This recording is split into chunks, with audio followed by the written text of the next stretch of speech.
ada Tuhan yang minta tolong, itu buat saya pribadi itu kayak nggak niat jadi Tuhan gitu. Lah Tuhan minta tolong, terus kita mau minta tolong sama siapa gitu? Tuhan kita minta tolong gitu kan ya. Jadi intinya ada orang-orang yang replacing positionnya Allah untuk ngatur manusia dengan cara yang dia mau biar dia untung sebetulnya. Jadi memahami eksistensi Tuhan itu nggak harus ketemu Tuhan. Allah maha sempurna, tapi untuk apa ciptain manusia lagi, Mas?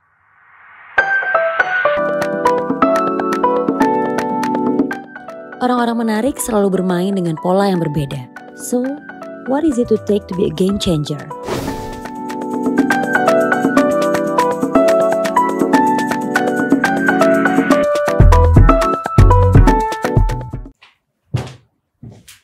Assalamualaikum. Waalaikumsalam warahmatullahi Mas Fior, wabarakatuh. apa kabar? Alhamdulillah baik Mbak. Salam kenal.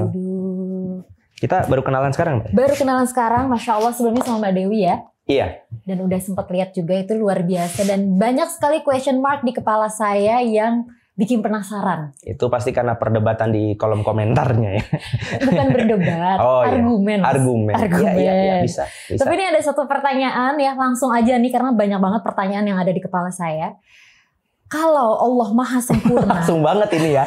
Iya bisa. Bagus saya. Boleh ya? Iya boleh. Ya. Panjang banget soalnya ada 11 pertanyaan. Waduh. Allah maha sempurna, tapi untuk apa ciptain manusia lagi, Mas? Pertanyaan dari SD nih. Dan sampai sekarang guru agama saya nggak bisa jawab. Waduh. Dimarahin malah kalau saya nanya. Ini seakan mengadu saya dengan guru agamanya Mbak Zizi ya. Kalau Allah maha sempurna, kenapa Allah menciptakan manusia? Satu hal yang mau saya sampaikan dulu dalam pembedahan kalimat tanya tadi itu ada makna kontradiktif sebetulnya. Jadi kayak kalau Allah sempurna, ngapain sih dia menciptakan manusia? Itu kayak gini. Kalau duit lu banyak, ngapain sih kamu tuh capek-capek irit misalnya? Itu kan sebuah hal yang kayaknya memang kontradiktif. Harusnya kalau orang duitnya banyak, ya jangan irit dong. Kan dia bisa beli yang lebih bagus. Ya. Seakan-akan kayak gitu. Padahal buat saya pribadi ini hal yang gak ada hubungannya. Kesempurnaan Allah itu tidak berkurang ketika akhirnya Allah menciptakan manusia. Tidak lantas menjadi kayak kontradiktif atas kesempurnaan manusia kalau Allah menciptakan manusia. Ngerti? Oke. Iya. Nah sekarang saya ingin cerita bahwa ada beda butuh dengan ingin. Allah itu nggak mungkin butuh sesuatu. Allah nggak mungkin merasa harus ditolong atas apapun. Karena dia bisa stand alone. Dia bisa berdiri di atas dia sendiri tanpa bergantung kepada apapun. Even tanpa ada ruang dan waktu, eksistensi dia itu sudah ada. Gitu. Itu Allah Subhanahu wa taala tuh. Kalau berbicara butuh, kita confirm kalau Allah itu nggak mungkin punya butuh. Kalau dia sampai butuh sesuatu, misalkan let's say ada Tuhan yang minta tolong, itu buat saya pribadi itu kayak nggak niat jadi Tuhan gitu. Lah Tuhan minta tolong, terus kita mau minta tolong sama siapa gitu? Tuhan kita minta tolong gitu kan ya. Nah, berbicara tentang butuh itu berbeda dengan berbicara tentang ingin. Ingin itu adalah hal yang berbeda dengan butuh, bil makna artinya kalau Tuhan punya keinginan, ya boleh-boleh aja, wong kita saja punya keinginan. Mbak hari ini pakai pakaian hitam. Boleh nggak? Boleh. Kenapa kita boleh, Allah nggak boleh? Gitu. Kita tuh boleh punya pengin. Hari ini saya pengen pakai topi. Hari ini saya pengen kemana. Itu boleh. Irodah atau keinginan atau kehendaknya Allah itu ya boleh-boleh saja. Bahkan Allah bisa jauh lebih berhak untuk berkeinginan apapun karena dia Allah. Gitu. Makanya Allah berkehendak. Nah ini kalimatnya berkehendak untuk menciptakan manusia. Bukan butuh menciptakan manusia itu beda. Gitu. Allah tuh nggak butuh nyiptain kita. Tapi Allah pengen gitu nyiptain kita. Tapi untuk apa gitu Mas? Maksudnya gini, manusia ini kan kadang nyusahin ya. Maksudnya udah diciptain, harusnya kan bersyukur. Tapi ini ngejelimet, kadang suka bikin sesuatu yang nauzubillah min zalik nih manusia ya. Untuk apa gitu diciptain? Maaf ya, baru kedua saya sudah berapi-api. Iya. Sampai hamin sekian jam itu saya masih ngertinya ini mau ketemu Mbak Dewi sebenarnya. Iya. Mohon maaf berbeda sekali. Mantap. Iya, siap. Jadi gini, untuk apa? Ini berarti adalah kita mau bertanya tentang kenapa Allah pengennya gitu. Ini ada hal yang harus kita bahas dulu sebelum jawabannya kita temukan. Saya mau tanya sama Mbak Zizi, kenapa saya pakai jam warna merah? Mbak Zizi bisa jawab nggak? Karena suka aja. Salah. Karena dibeliin. Salah. Karena apa? Coba saya kasih 5 kesempatan lagi. Oke. Karena memang suka warna merah? Salah. Karena adanya warna merah? Salah. Apa ya? Give up lah. 3 lagi nanggung. Oke. Agak lebih kreatif mungkin. Biar nggak hitam-hitam semua, jadi ya udah merah deh biar beda. Nah itu salah. Terus 2 lagi. Dibeliin istri. Salah, ini dikasih orang. Oke. Karena butuh supaya tahu waktu. Iya sih, itu alasan memang pakai jam, tapi spesifiknya bukan itu.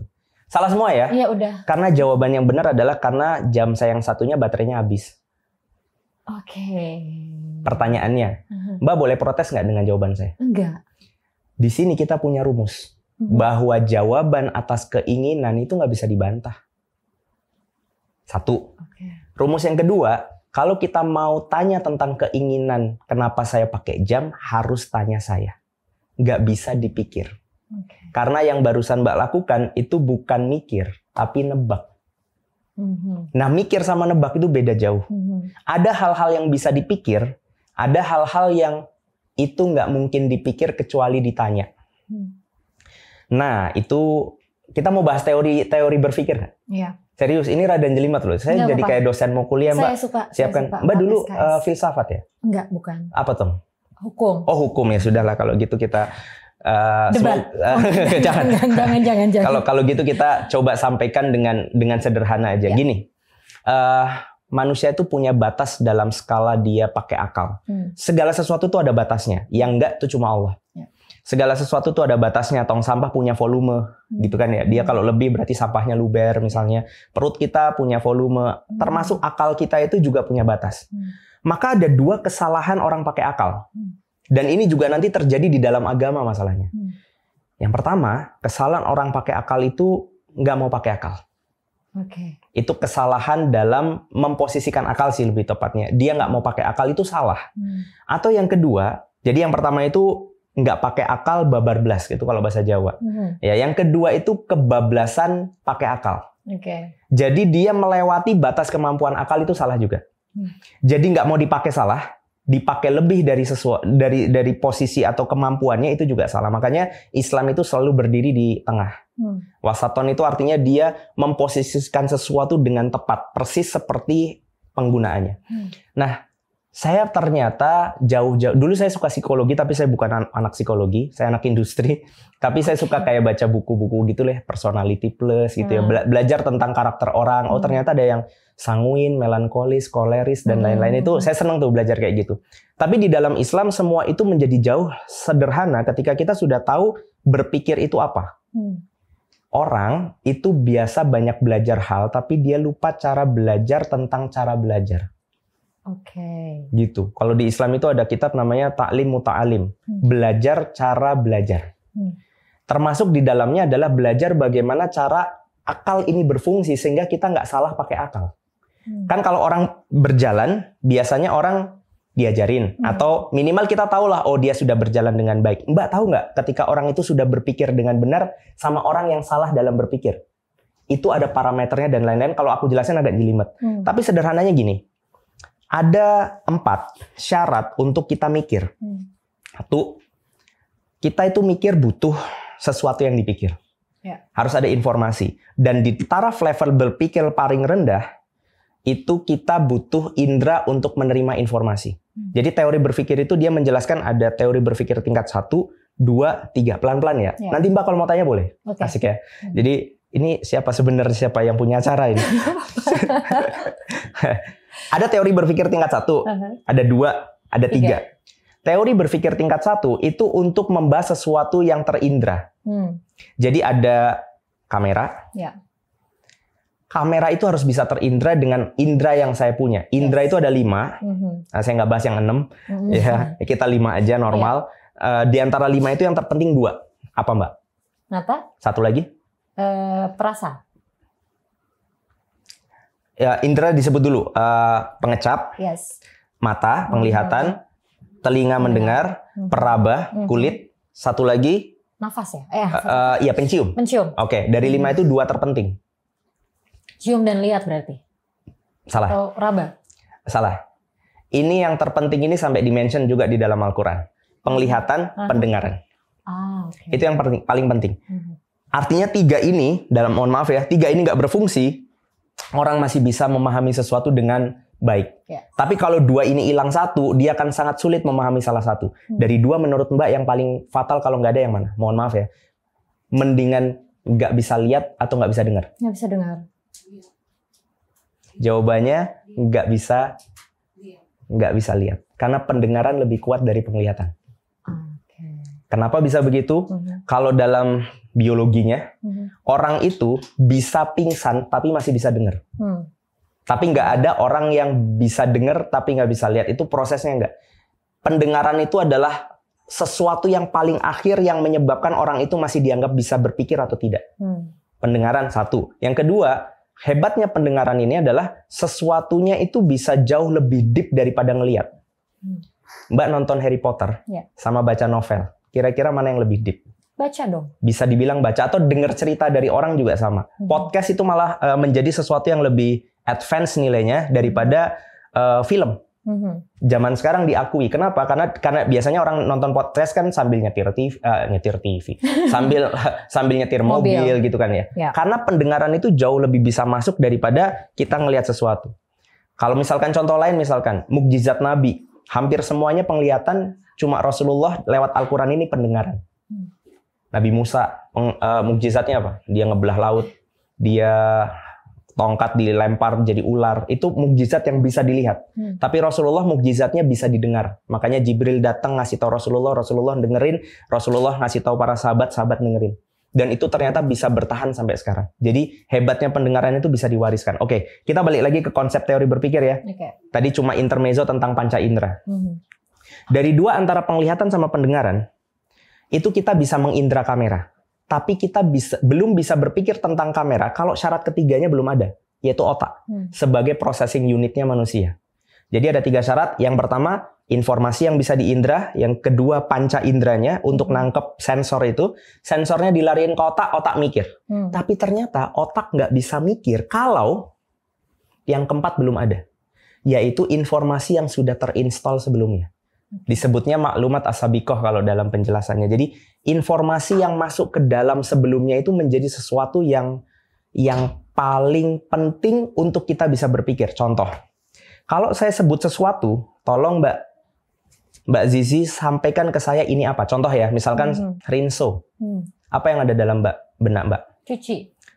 Atau enggak gini, rinso itu apa maksudnya? Oh, sabun cuci. Sabun cuci, deterjen gitu. Kalau saya bilang Pepsodent, Mbak, keluar apa di benak? Pasta gigi, oke. Sekarang saya mau sebutkan satu hal, tolong Mbak keluarin apa? Misalkan saya bilang Blacky. Ya.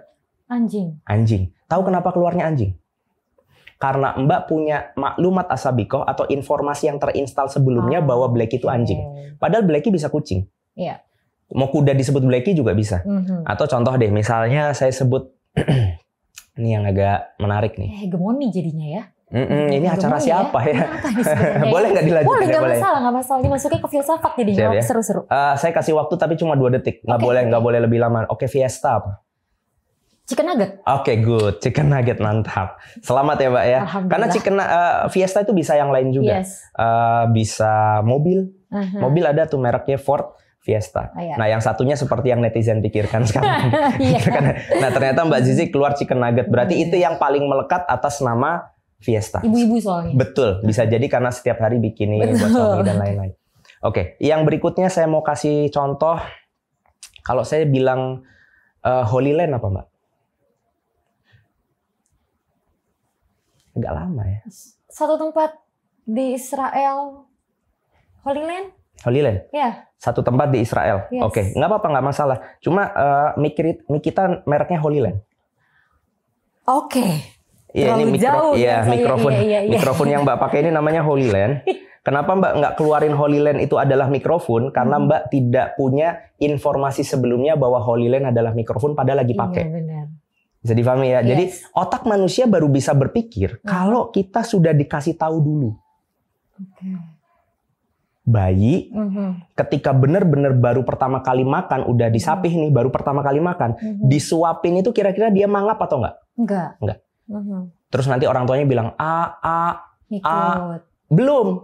Dia diunyel-unyel dulu tuh sendoknya, nanti sampai masuk gitu. Besoknya diulang lagi sampai 3 hari 4 hari dia baru sadar. Oh, kalau ada kata itu tandanya mulutku akan ada yang masuk nih. Mendingan aku mangap daripada diunyel-unyel. Maka akhirnya mungkin hari keempat, hari kelima dia mulai bisa mangap. Karena dia sudah tahu bahwa A itu artinya mangap, itu artinya mingkem. Di situ sudah terinstal informasi di bayi itu bahwa A itu mangap, itu mingkem. Ini doktrin berarti ya? Atau bukan, ini saya lagi cerita tentang cara kerja otak. Mbak tahu artificial intelligence kayak Siri, Google Assistant, semua based on sesuatu yang diinstal.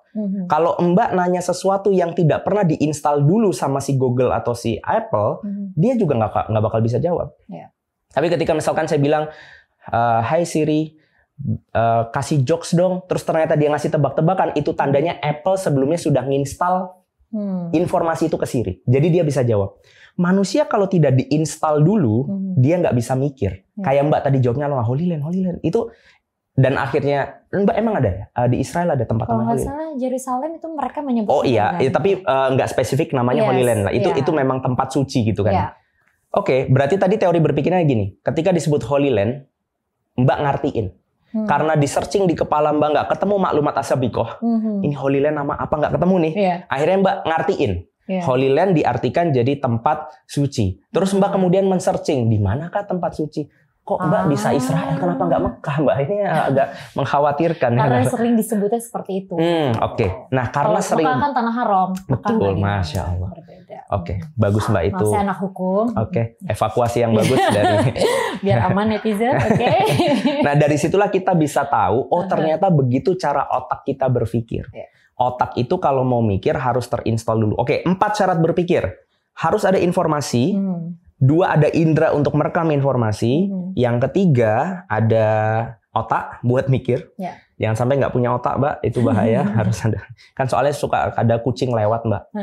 Nyaung gitu. Terus kita bilang, dasar kucing nggak punya otak. Itu salah, Mbak. Sebenarnya?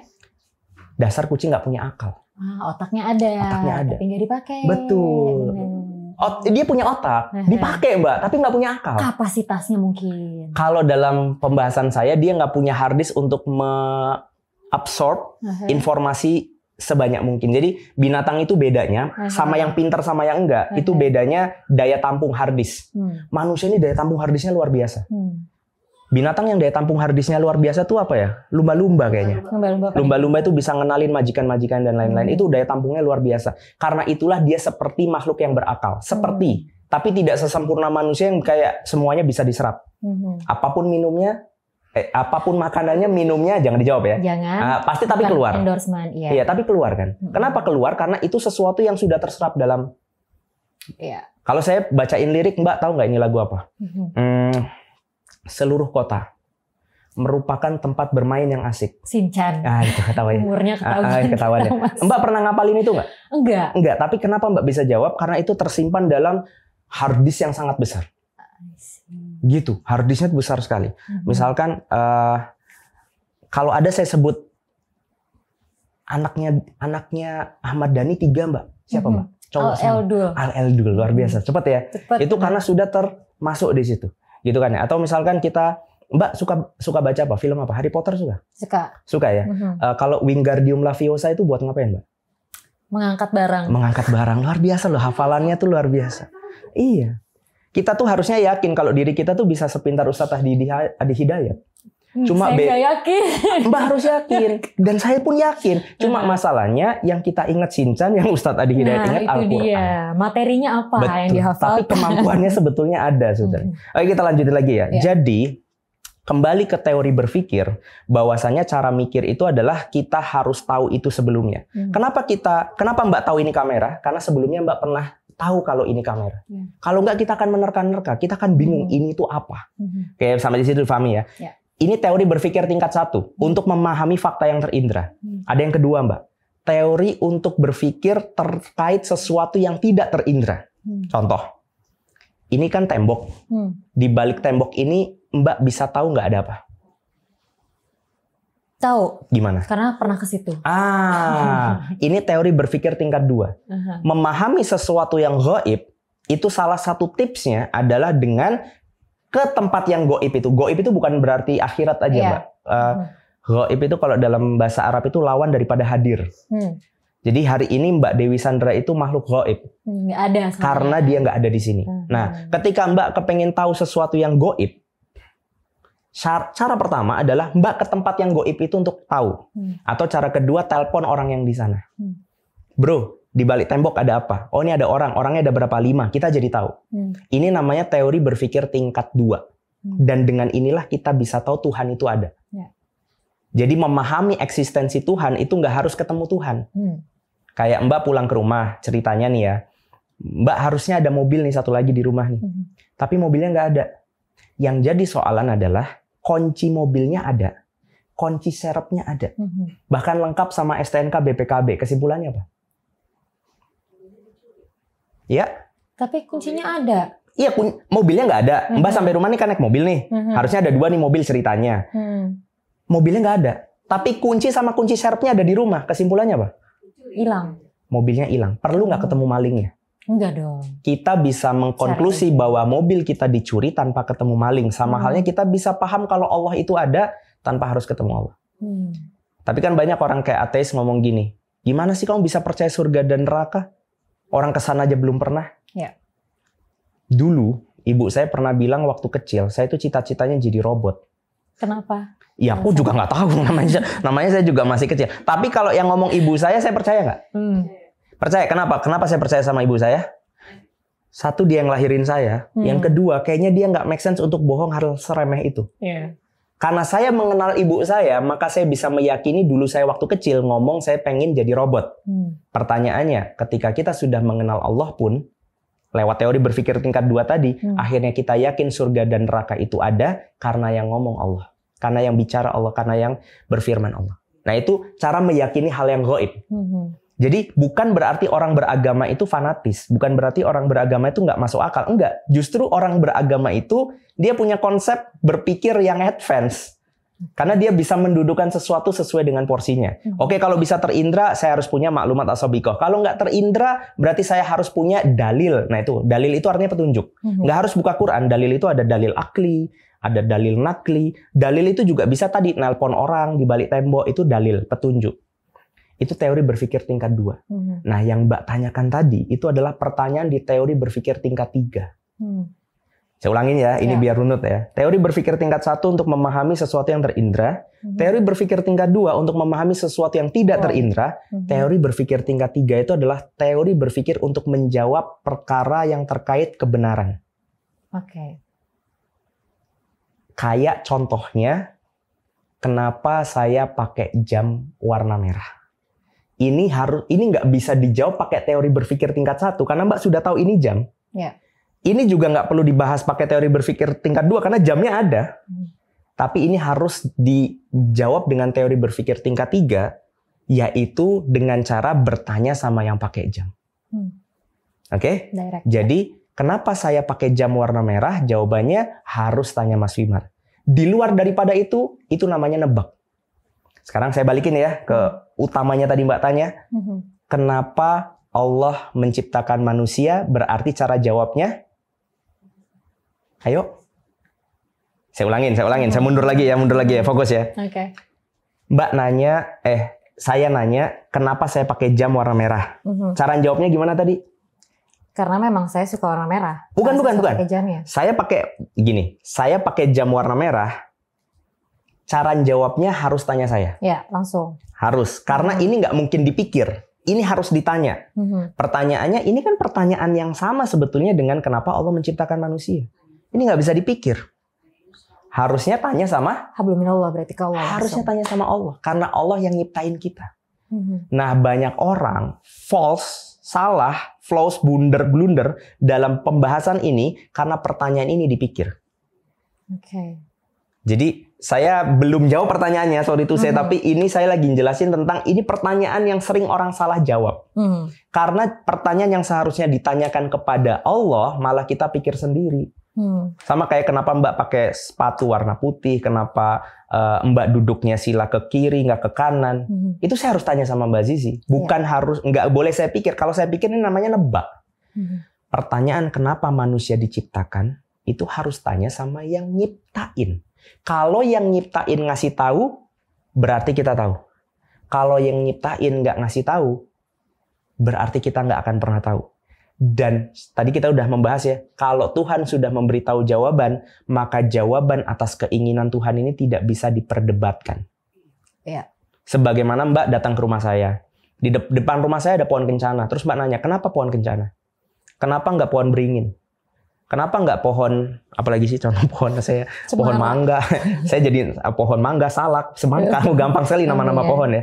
Tinggal cari nama buah. Jawabannya adalah ada di saya. Personal. Ya. Itu kenapa pintu rumah saya dicat putih, kenapa harus ada figura kaligrafi ini di tempat ini, semua jawabannya harus ditanya ke saya. Nggak bisa kita pikir, termasuk kenapa Allah menciptakan manusia. Aku ambil waktunya sebentar ya. Pada ngerasa nggak sih kalau tiap bulan itu, tiap tahun kebutuhan hidup semakin naik? Pengen punya penghasilan tambahan, moms? Mau punya bisnis yang bisa dijalani dari rumah? Ada solusinya, Al-Nabi Family. Gabung kemitraan Ala Nabi sekarang juga karena banyak banget manfaat yang bisa didapat. Keberkahan berlimpah, didampingi oleh mentor yang expert yang pastinya gabung bersama Ala Nabi berlimpah cuan. Plus, dapetin hadiah langsung logam mulia untuk yang bergabung sekarang juga. Yuk, tunggu apa lagi jadi bagian keluarga Ala Nabi. Informasi selengkapnya langsung klik di kolom deskripsi ya. Yuk kita lanjut lagi. Nah sekarang pertanyaannya adalah, siapkah teman-teman semua mendengar jawaban Allah yang paling berhak menjawab ini? Karena banyak orang setelah dijawab sama Allah, dia ngomong, kok gitu? Sama kayak Mbak nanya ke saya, Mas Wimar, kenapa pakai jam warna merah? Terus saya jawab, karena jam baterai saya yang lain habis. Terus orang bilang, kok gitu? Kan aneh. Loh, tangan-tangan saya. Pengen-pengen saya gitu. Itu hak-hak saya. Sama kayak ada orang nanya, kenapa manusia diciptakan? Allah jawab nih, A. Terus orang bilang, kok gitu? Lah, yang Allah siapa? Itu harus didudukkan dulu sebelum dengerin jawabannya. Oke. Gitu. Ya udah, mau tahu jawabannya? Mau tahu, ini penasaran nungguin. Oh, nungguin. Karena saya ada next question juga. Siap. Berarti kita harus tanya sama Allah. Dan di dalam Islam, Allah menjawab banyak hal terkait kenapa Allah menciptakan manusia. Ayatnya banyak. Yang paling utama adalah ketika dulu Allah menciptakan manusia, Allah kemudian, ini ada 3 deh yang saya ambil di dalam Al-Quran.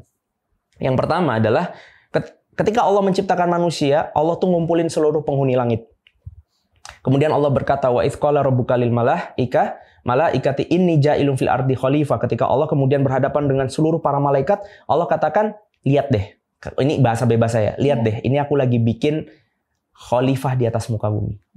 Aku lagi bikin khalifah itu maknanya banyak, Mbak. Bisa pengatur, penjaga, perawat, atau pengganti. Nah maksudnya adalah aku sedang menciptakan makhluk yang aku mau kasih replace makhluk sebelumnya untuk menjagain bumi. Jadi sebelum bumi kita diciptain, Allah tuh sebetulnya ngutus jin untuk berada di bumi, ngurusin bumi. Tapi mereka malah berbuat kerusakan. Maka Allah kemudian ciptakan yang lain untuk mereplace jin. Maka disebut khalifah itu bisa bermakna menggantikan posisinya jin, tetapi juga bisa dimaknai pengatur, perawat, penjaga, pelindungnya bumi. The guardian of the earth. Itu tugasnya manusia. Kemudian di ayat yang lain Allah bilang, wa ma khalaqtul jinna wal insa illa liya'budun. Ini terjemah bebas saya lagi ya, kan saya bukan ustadz, jadi terjemahnya bebas-bebas saja. Wa ma khalaqtul jinna wal insa illa liya'budun. Tidak aku ciptakan jin dan manusia kecuali untuk beribadah. Tapi kalau makna lebih deepnya, ma itu di sini bisa bermakna Allah itu nggak ada urusannya nyiptain jin dan manusia kecuali untuk ibadah sama aku. Jadi jawaban kenapa kita diciptakan biar kita beribadah kepada Allah. Terus ada yang ngomong kan, kok gitu? Iku kayak pengen banget disembah. Iku kayak pengen banget dipuji-puji habis sholat 33 kali 3. Subhanallah, alhamdulillah, Allahu Akbar. Gitu kan? Yeah. Itu saya mau kasih tahu dulu lah. Pertanyaannya satu, yang Tuhan siapa? Yeah. Gitu kan ya. Yang kedua, ini yang jawab udah Tuhan. Mau apa lagi? Emang ngeyel ini manusia. Emang dasar gitu. Nah, makanya ketika dibilang iko gitu, itu yang saya bilang itu kebablasan pakai akal. Pinter keblinger itu tadi ya. Iya, gitu. Kalau di dalam Islam ini memang agak sedikit mengeneralisir sih. Tapi kalau di dalam Islam, orang yang suka nggak pakai akal, biasanya kita sebut kayak Islam kejawen gitu, Mbak. Gitu. Dia ambil buah di pasar, dimakan, suruh bayar nggak mau. Enak aja bayar buah-buah Allah. Enggak gitu juga konsepnya. Enggak gitu. Kalau gitu kita ke mall sekarang yuk. Mas mau beli Sony Alpha baru nggak? Nggak, ambil aja Mas Sony Allah nih asik. Bisa repot kan urusannya. Atau misalnya gini, kebalikannya, orang yang kebablasan pakai akal. Saya lebih cenderung mengkategorikan sebagai Islam liberal. Artinya orang yang mendudukkan segala sesuatu bisa dipikir. Gitu. Jadi semua hal itu dipikirin. Termasuk hal-hal yang sudah diputuskan Allah dia pikirin. Allah mengharamkan riba. Terus dia bilang, nggak gitu juga kali. Lihat deh, riba itu kan bisa membuka lapangan pekerjaan. Banyak orang alasannya ya. Dicari alasannya. Dan sorry itu saya mau bilang, apa sih hal paling buruk di dunia? Kalau kita cari baiknya pasti ada. Dan apa sih hal paling baik di dunia? Kalau kita cari buruknya juga ada. Contoh, Mbak pilih BMW atau pickup?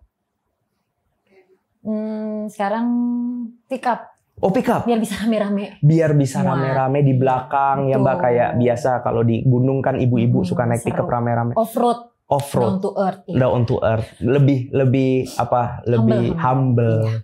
Nah itu ternyata pickup ada bagusnya kan? Daripada BMW. Benar. Orang tuh kalau turun dari BMW kan susah biasa gitu. Iya gitu kan. Enggak, ini bercanda kalau ada yang punya BMW ya. Ini rasa iri aja karena nggak punya BMW. Tapi kalau misalkan urusannya ngangkut kambing, kan bagusan pickup. Benar. Kalau urusannya irit-iritan BBM, bagus pickup. Pickup juga. Kalau irit-iritannya ganti onderdil kalau lagi rusak. Pickup pastinya. Kalau BMW jadi susah. Benar. Tapi kalau urusannya kenceng-kencengan di trek datar, di aspal, BMW. Artinya hal paling bagus kita bisa cari jeleknya. Hal paling jelek kita bisa cari bagusnya. Maka keputusan Allah itu juga gitu. Keputusan Allah itu bisa kita cari jeleknya kalau kita mau. Keputusan Allah kalau mau dilihat baiknya pasti juga ada kalau kita mau. Maka yang tengah, yang benar adalah ketika Allah sudah mutusin sesuatu, sami'na wa ta'na. Kenapa sami'na wa ta'na? Ya kan dia Allah. Masa Allah salah? Kita sama tukang parkir aja nggak nanya.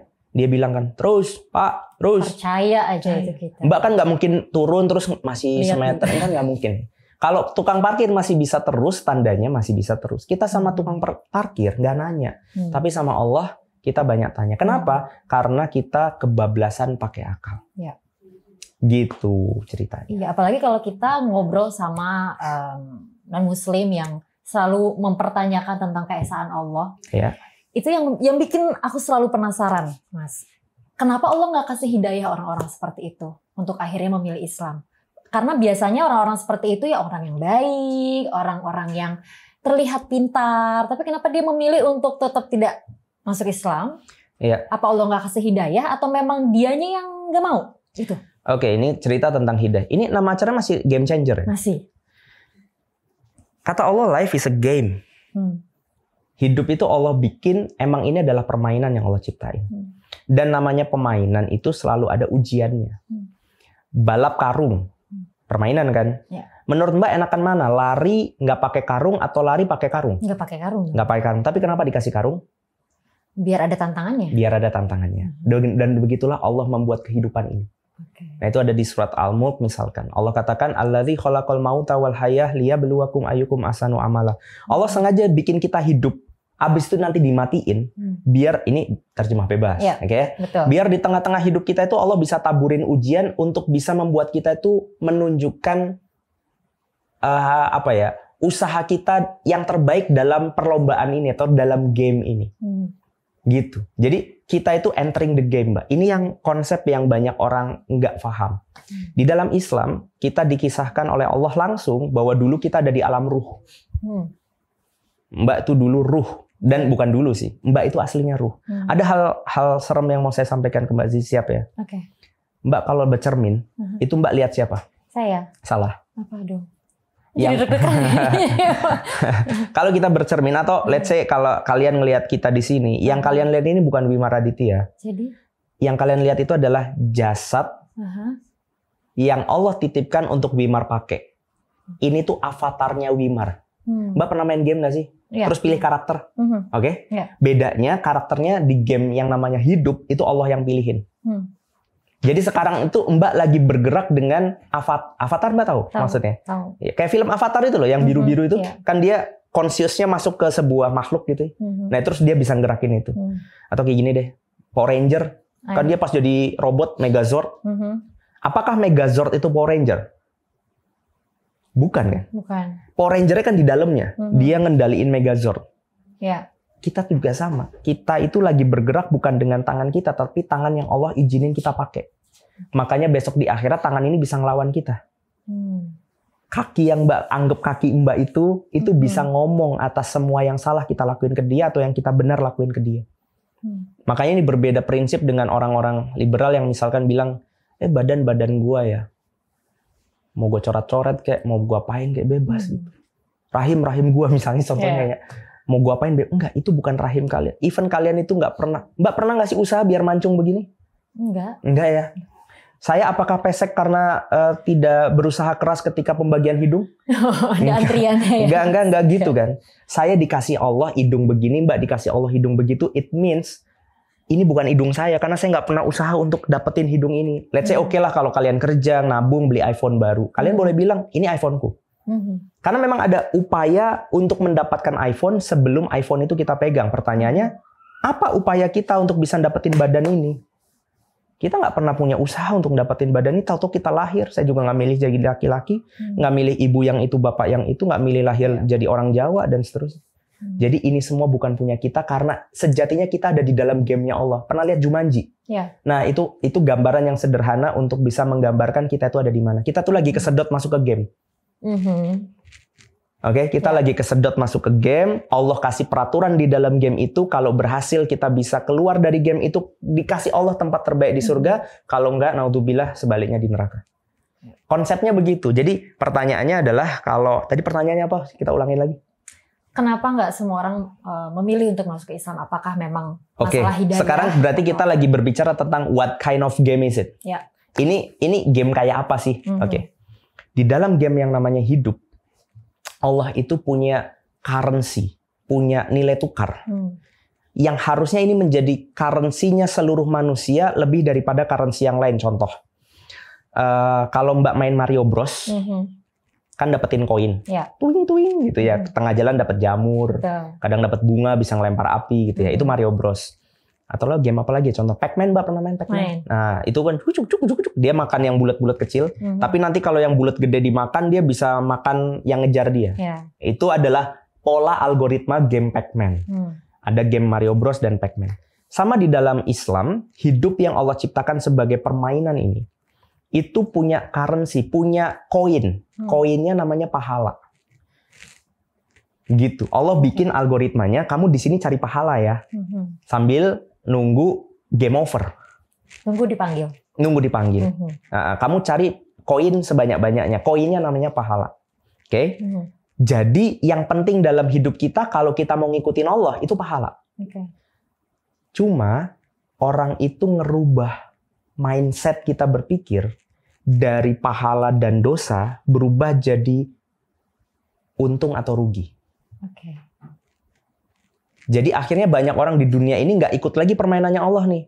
Tapi ikut permainan manusia yang nguasain dia, di mana kamu hidup harus untung. Dengan modal sekecil-kecilnya, lanjutin Mbak, harus untung.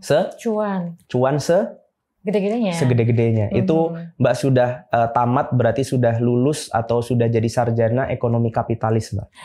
Gitu. Karena memang itu ininya ayatnya Adam Smith kan gitu. Dengan modal sekecil-kecilnya harus untung segede-gedenya. Dunia ini resources itu terbatas. Sementara keinginan manusia tidak terbatas. Maka kita harus nganggep dunia ini tuh kayak hutan rimba. Yang menang akan tambah tinggi, yang kalah diinjek-injek dan lain-lain. Akhirnya semua orang bekerja keras. Gitu. Itu konsep paradigma yang manusia bangun sehingga kita masuk ke game yang lain.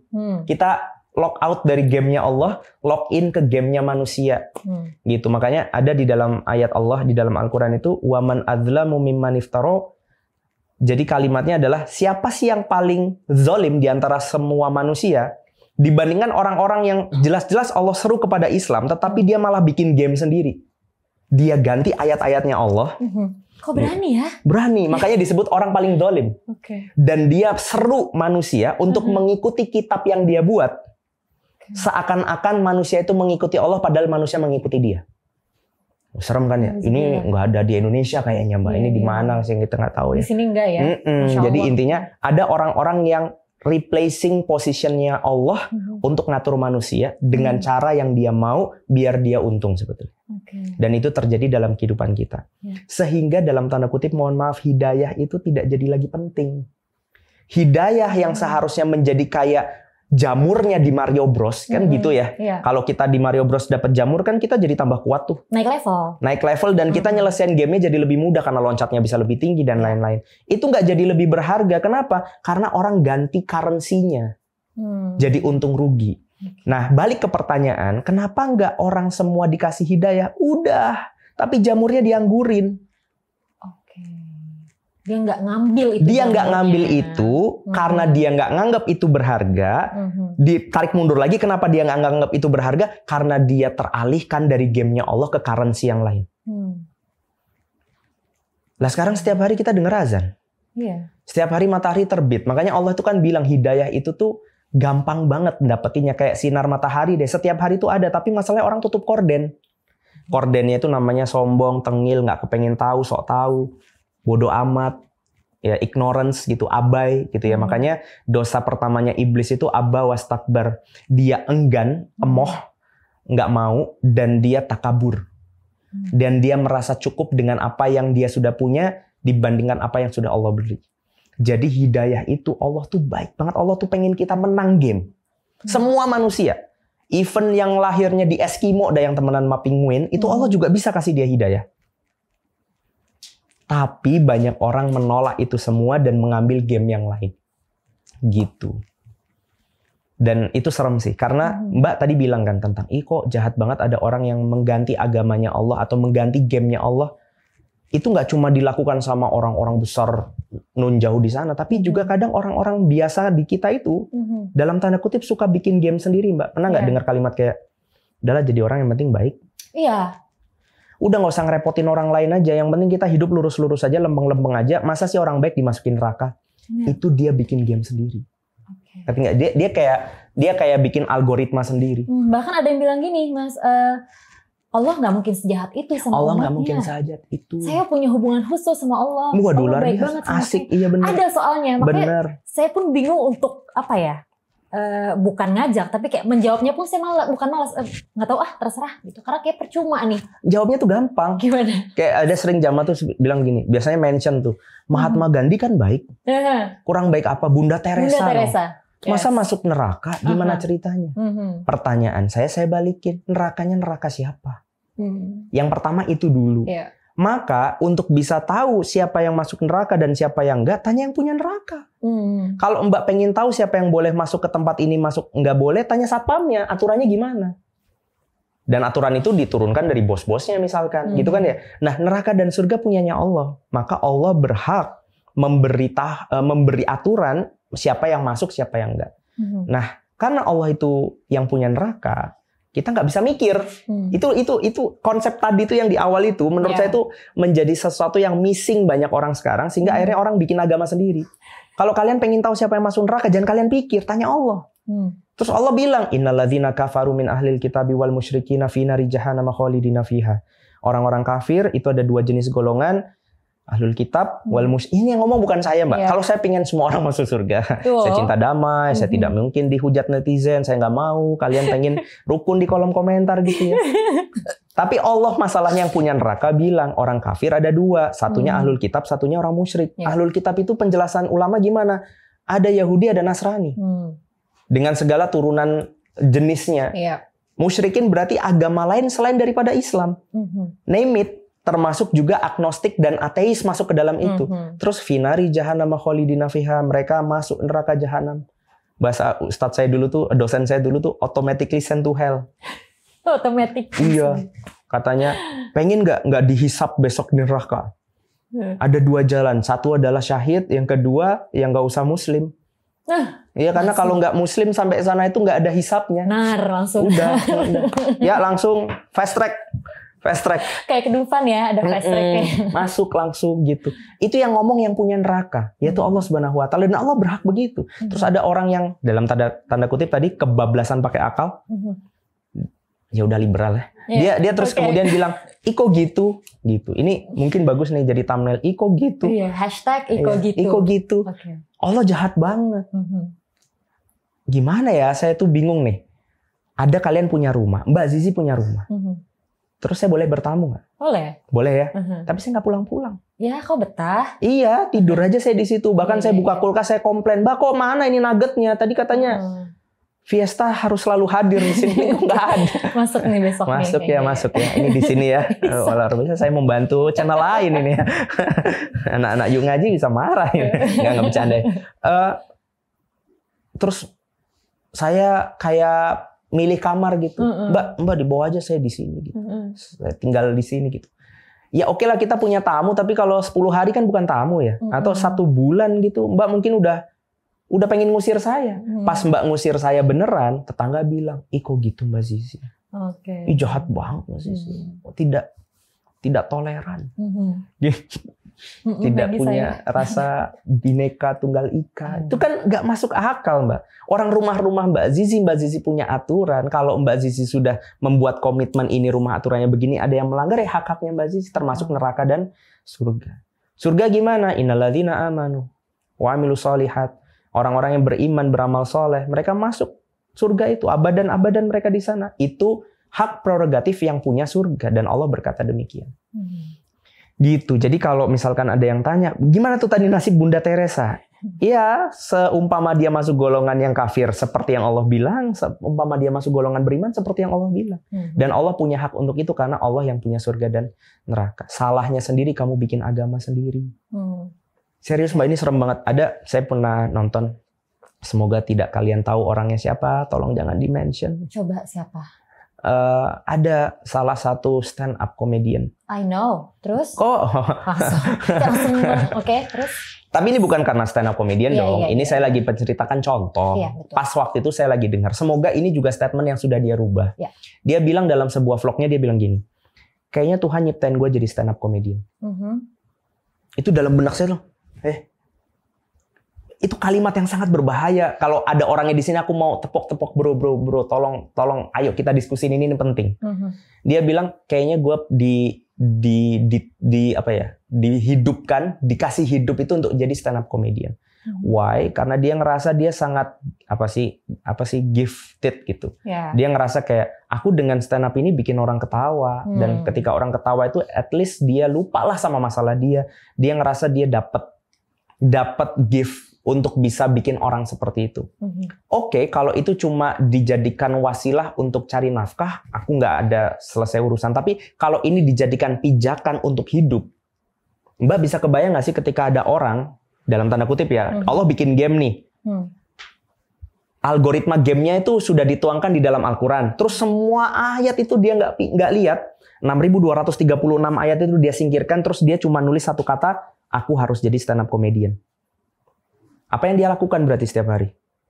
Iya, hanya jadi stand up comedian. Dia akan open mic setiap hari. Dia akan sebarkan, dia kayak itu Mbak, film Monster Inc. tahu ya?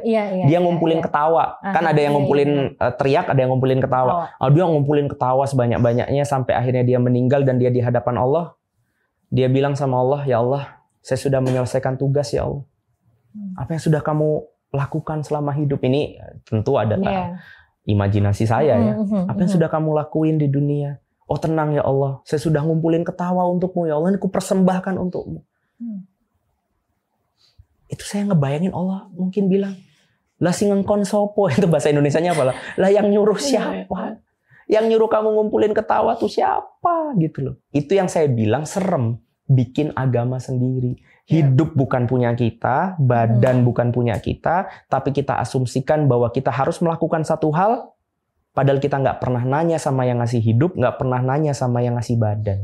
Nah itulah bahayanya pertanyaan ini dijawab salah. Saya kalau boleh milih, buat apa saya hidup dan saya boleh milih untuk ngejawab itu sendiri? Having fun.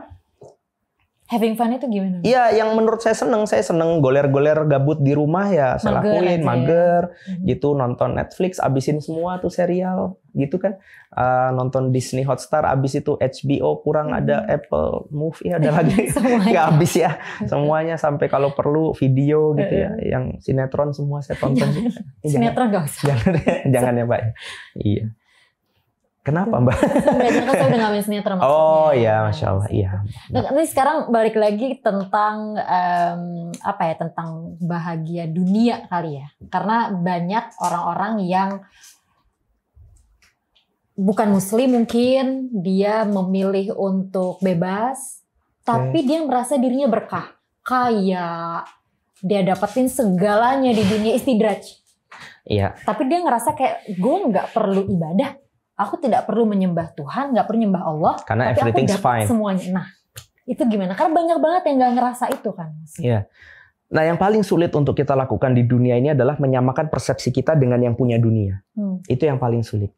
Di mana keberhasilan seorang karyawan itu adalah ketika dia sudah menyamakan persepsi dia dengan persepsi bosnya terkait kenapa dia di situ. Itu yang terjadi ketika orang sudah memilih currency lain selain pahala dan dosa. Orang Islam harusnya kalau mau bener, kalau ngomong nyari nafkah nih ya, mendingan rugi deh tapi halal. Atau impas deh tapi halal, daripada untung tapi haram. Harusnya gitu. Karena currency pertamanya itu pahala yang utama. Gitu. Untung atau rugi itu currency kedua. Setelah pahala ini sudah difikskan, urusan untung rugi boleh ngikut. Harusnya gitu. Tapi masalahnya nih begini aja udah. Jadi yang diutamakan itu cuan. Bahkan ada kalimat kayak, ya bang, nyari yang haram aja susah, apalagi mau nyari yang halal. Ada lagi yang baru, Mas. Apa tuh? Al-haram minal asoy. Asik. Yang haram-haram asik. Asoy. Bener. Al-haram minal asoy. Beneran loh. Jadi kalau nggak sholat, al-haram minal asoy sih, santuy. Santuy. Alhamdulillah. Ini kenapa harus begini sih? Oke, refleks aja sih. Oh iya. Dan semuanya ada dalam Islam. Semuanya ada dalam Islam. Dari yang paling kecil tadi, individu-individu. Let's say kayak urusan suami istri itu diatur. Saya tuh sempat kayak gitu ketika ngelihat bahwa di dalam Islam itu bahkan urusan ranjang itu diatur dalam Islam. Jadi kayak mohon maaf ya, kayak foreplay. Ini jomblo-jomblo menderita lah. Do's and don'ts-nya ya. Iya, do and don'ts-nya gitu ya. Kalau mau round 2 gimana caranya itu sampai diatur. Ya, even bahkan ini mohon maaf ya, ada dalam satu kitab itu ada bab namanya azal. I know. Itu adalah cara istri melayani suami ketika masa haid. Ya. Gitu. Itu asli kayak gini tuh ada pembahasannya. Jadi jangankan urusan bagaimana tata aturan kita di kamar mandi, tata aturan sampai level yang paling tinggi pun diatur dalam Islam. Nah, disinilah upaya orang sekuler membelah agama. Oh, ini kan mau yang nggak beda, mau yang beda kan? Betul. Nah, jadi gini, Mbak bayangin agama tuh kayak martabak manis, kan dibelah tengah tuh. Nah, dibelah tengahnya itu adalah dibelah untuk membagi habluminanas disingkirin, disisain cuma habluminafsi sama habluminallah.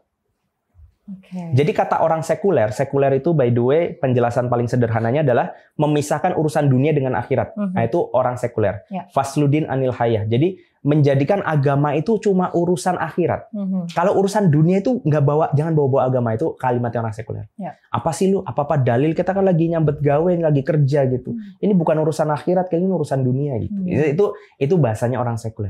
Itu dibelahnya, kalau martabak manis itu dibelah di tengah. Yang setengah itu adalah urusan hablu minanas itu dibuang. Nah, yang setengah kedua itu cuma dibagi dua, yang atas namanya hablu minallah, yang bawah namanya hablu minafsi. Nah, ini boleh disebut agama. Kenapa sih hablu minallah ini hablu minanas ini mau dikemanain sama? Hablu minanas ini diatur oleh manusia. Dari sanalah kemudian muncul manusia membangun ideologi untuk menyempurnakan potongan agama yang hilang. Gitu. Makanya di dalam pembahasan ideologi, Islam itu sebetulnya masuk ke pembahasan ideologi, tapi nggak pernah disampaikan contoh. Mbak pernah dengar sistem ekonomi kapitalis? Sistem ekonomi sosialis. Mbak pernah dengar kan? Itu adalah tata cara aturan paradigma kapitalis, bagaimana mengatur uang dan urusan kesejahteraan. Kapitalis punya, sosialis punya. Pertanyaannya, Mbak pernah dengar sistem ekonomi Islam? Iya, pernah? Tapi kayaknya jarang ada yang pakai. Bener. Pasti nggak pernah dengar dari TV kan? Iya, nggak pernah. Iya, nggak pernah. Karena itu sekarang kita mendengar. Wis, luar biasa. Dari TV kalian. Tapi dia pakai handphone. Dengerin. Nggak apa-apa. Jadi, itu dianggap bukan bagian daripada Islam. Termasuk dalam tataran, mohon maaf ya, misalkan di dalam Islam itu sampai ada sistem sosial kemasyarakatan. Mbak tahu menikah? Ya. Itu masuk ke dalam tata cara sistem sosial. Jadi menikah itu tidak hanya kemudian pengen kawinnya dua orang laki-laki dan perempuan, enggak. Tetapi bagaimana cara manusia itu berketurunan dan berinteraksi sosial itu ada di dalam Islam. Ada semua. Makanya di dalam Islam itu ada peraturan-peraturan yang jarang kita ngeh, kayak contohnya. Saya juga baru-baru sadar, tapi alhamdulillah sebelum menikah sadarnya, bahwa ternyata namanya saksi itu nggak cuma boleh menyaksikan, nggak cuma bertugas menyaksikan pernikahan, tetapi bertanggung jawab kalau rumah tangganya berantakan. Nah, dia harus apa? Dia harus jadi penengah. Oh, makanya nggak boleh pilih saksi sembarangan. Asal. Dan dalam tanda kutip di masyarakat lebih banyaknya yang milih saksi itu ibu atau bapak yang nikah. Iya. Padahal harusnya yang milih saksi itu mempelainya. Karena dia harus memilih orang terdekat untuk dicurhatin. Oke. Terus pas saya jelasin begini, ada yang jamaah komen, Mas, saksi saya wakil presiden gimana cerita? Iya, kesono. Minta tolong Pak, tolong Pak, jangan kerja terus gitu. Ini zaman itu kan belum yang sekarang. Iya. Negaranya apa kan saya nggak bilang juga. Iya, oke. Wakanda kayaknya. Iya, maksudnya ya harusnya dipilihnya yang satu dekat sama kita. Karena ada orang di dunia ini yang nggak jadi dosa kalau kita ceritain aib rumah tangga kita, itu saksi pernikahan. Hanya saksi yang boleh. Iya, karena tugasnya ketika kita curhat ke dia, terus dia nanti datang untuk nyelesain perkara kita, maka dia harus orang yang keluarganya juga bagus, paham agama, itu rentetannya banyak. Terus kemudian akad nikah itu tidak cuma sekedar biar nikahnya sah, tetapi itu adalah penyerahan tanggung jawab dari orang tua laki-laki ke perempuan, ke anaknya. Laki-laki yang nikahin ya anaknya dia gitu. Jadi kalau dalam bahasa umum kan saya nikahkan anak saya, siapa binti siapa gitu ya. Itu kalau dalam bahasa bebas itu, nah ini misalkan saya adep-adepan untuk nikahin anak perempuan saya, amin doain ya Mbak, tapi saya belum dikasih keturunan lagi, doainnya. Amin. Saya nikahkan. Itu maksudnya adalah saya serahkan ya nak, semua tanggung jawabku atas si fulanah ini ke kamu. Kalau dia dosa jadi dosa kamu. Kalau dia pahala jadi pahala kamu. Di mana hormatnya dia itu lebih utama kepada kamu daripada saya setelah saya serahkan ini. Itu kalimatnya panjang sebenarnya. Terangkum dalam angkah tuka itu. Saya nikahkan anak ini sama kamu itu. Nah, itu adalah sistem sosial. Biar nggak acak-adut. Tapi ya hancur kalau pakai sistem friends with benefit sih kira-kira gitu, atau yang jadi ke FWB. Iya. Apa kalau zaman dulu mah kumpul kebo gitu. Oh iya. Saya nggak tahu kenapa sekarang maksiat itu tambah keren namanya. Bahasanya lebih elegan. Lebih elegan. Ya. Kalau dulu kan kumpul kebo kan orang kayak nggak suka kan. Nggak bagus. Iya, karena kalau kumpul kebo anaknya anak kebo, Mbak. Bener. Kalau sekarang diganti lagi. Iya, jadi tambah lama tambah keren gitu. Nah, oke, kita kembaliin lagi. Ya. Martabak tadi dipotong setengahnya dibuang. Kemudian manusia membuat ideologi untuk mengisi agama yang kurang tadi. Yang sebetulnya ini kalau ngomong sejarah ya, ini sejarahnya dari Eropa. Jadi di masa keemasan Islam tinggi, Eropa tuh ancur-ancuran, mereka itu menyalahkan agama. Ini gara-gara, mohon maaf ya, ini gara-gara di rumah ibadah itu sih, orang ini yang mengatur kekuasaan dengan mengatakan ini kalimat Tuhan, makanya kita jadi berantakan. Maka mereka berkata, berilah Tuhan kekuasaan Tuhan di langit dan berikan raja kekuasaan di dunia. Gitu. Kemudian mereka semua bersorak gitu, Lewis the fault. Iya, benar. Maka akhirnya mereka membangun sebuah mekanisme sistem untuk mereplace apa yang seharusnya agama lakukan. Mereka berkata demos kratos. Mereka berkata kekuatan harus diserahkan kembali ke tangan rakyat. Harus dari rakyat, oleh rakyat, untuk rakyat. Maka di sanalah mereka membangun sistem trias politika. Harus ada yang kemudian ngide hukum, ada yang kemudian jalanin hukum, dan ada yang mengawasi hukum. Maka sistem itu diberlakukan untuk menggantikan peran agama yang mereka potong sendiri dengan sekulerisme. Dan ideologi yang menurut mereka baik aja kan? Ideologi disesuaikan dengan yang mereka mau gitu. Jadi kalau tadi pertanyaannya adalah kenapa banyak orang ketus misalkan ketika malah sudah ngaji dan lain-lain, karena mereka menganggap yang namanya agama itu kayak kita pas sholat doang. Urusan kita hutang piutang itu bukan urusan agama, urusan kita nyari duit, urusan kita hubungan sama orang itu bukan bagian daripada agama. Bahkan kalau zaman dulu di kampung ya, orang masih sering bilang Islam itu Isya, subuh, lohor, asar, maghrib. Hanya sholat 5 waktu. Jadi ya sudah, kalau sudah sholat itu Islam sudah mencapai. Padahal kan enggak, itu cuma bagian dari itu bagian Islam, tapi itu bagian kecil daripada hablu minallah. Belum ngomong hablu minafsi yang sebegitu banyak, apalagi hablu minanas yang banyaknya lebih nggak karuan lagi. Gitu. Jadi itu ada sistem sosial, pendidikan, ada sistem pidana, hukum dan HAM, politik dalam dan luar negeri itu ada di dalam Islam. Dari sana ada. Kalau dari sini apa sebenarnya? Dari tadi saya kepo soalnya. Enggak, ini ada apps teman-teman kita lagi bikin aplikasi namanya Dari Sini. Kepoin ya di darisini.com. Jadi mereka lagi kepengen bikin satu portal untuk kita itu bisa kolaborasi bareng di dalamnya, ceritanya gitu. Jadi buat jamaah nih kalau masuk ke darisini.com nanti akan dilihat tuh di situ ada banyak banget etalase kajian-kajian gitu. Kemudian ada fitur untuk nge-follow, misalkan aku pengen ngaji di sini, ini komunitasnya bagus ya aku follow. Bahkan fitur untuk merequest support. Jadi kayak komunitas ini aku mau dong bantu kamu, aku bisa lo ilustrasi, aku bisa lo nge-MC gitu. Iya, karena banyak kan jamaah pengen berkebaikan bingung. Sementara komunitas pengen punya SDM juga bingung nyari. Nah, mereka berharap nih dengan aplikasi ini Dari Sini ini semua bermula. Iya. Jadi bisa di-download di App Store ataupun di Play Store. Nah, itu Mbak, insya Allah belum bisa, karena ini web based, pakai website ya. Soon, insya Allah doain ya, semoga. Mereka ini gerilya banget. Setahu saya, ini aplikasi non-profit oriented. Ini aplikasi yang mereka bangun nggak buat nyari untung, karena mereka memang punya cita-cita untuk itu aja tadi ngolaborasi. Karena orang Islam tuh hebat-hebat, Mbak. Betul. Animasi kita punya Nusa. Iya, betul. Gitu. Mbak di Musyawarah tuh, itu kan hebat-hebat semua orangnya. Ada Mas Ari bikin Hijrah Fest lah, ada macam-macam kan. Belum lagi ulama-ulama kita gitu ya. Di bawahnya juga kita punya ilustrator yang hebat, animator yang hebat. Cuma kadang kurang ngobrol aja gitu. Bener, itu dia. Di aplikasi ini kita belajar bareng-bareng biar kita tahu bahwa potensi kita itu besar. Maka ya udah fokus untuk membangun sesuatu yang baik instead of ya itu tadi cemberutin teman kita yang nggak paham sama kita. Sekarang semuanya sepaham kok. Tujuannya kan sama ya. Insya Allah tujuannya sama. Amin, insya Allah. Last but not least, game changer quotes buat kita semua. Allah itu bilang dalam bahasa bebas saya, semakin baik kita mengenal diri kita akan semakin baik mengenal Allah. Kenapa? Karena akhirnya kita tahu kalau diri kita itu lemah, nggak berdaya, sementara ada Allah yang punya hak untuk mengatur semua. Maka seorang Muslim adalah pribadi yang pasrah, yang dia menyerahkan semua urusannya sama Allah. Dia senantiasa berkata, Rabbana ma khalaqta hadza batila, ya Allah, pasti nggak akan ada yang sia-sia. Ketika itu semua kita serahin sama Allah, nggak akan ada yang sia-sia. Kalau quotes-nya di Yuk Ngaji kita punya state, taat pasti bahagia, maksiat pasti sengsara. Nauzubillah min zalik. Itu udah kayak fitrah. Taat pasti bahagia karena dengan ketaatan Allah pasti kasih keberkahan ke kita. Tapi jangan dipikir keberkahan itu cuan. Keberkahan dari perspektif Allah, di mana berkah itu adalah ziyadatul khair, bertambahnya kebaikan, di mana al khair sendiri itu adalah al Islam, di mana Islam itulah yang menjadi sebuah kebaikan, nilai kebaikan dalam hidup kita.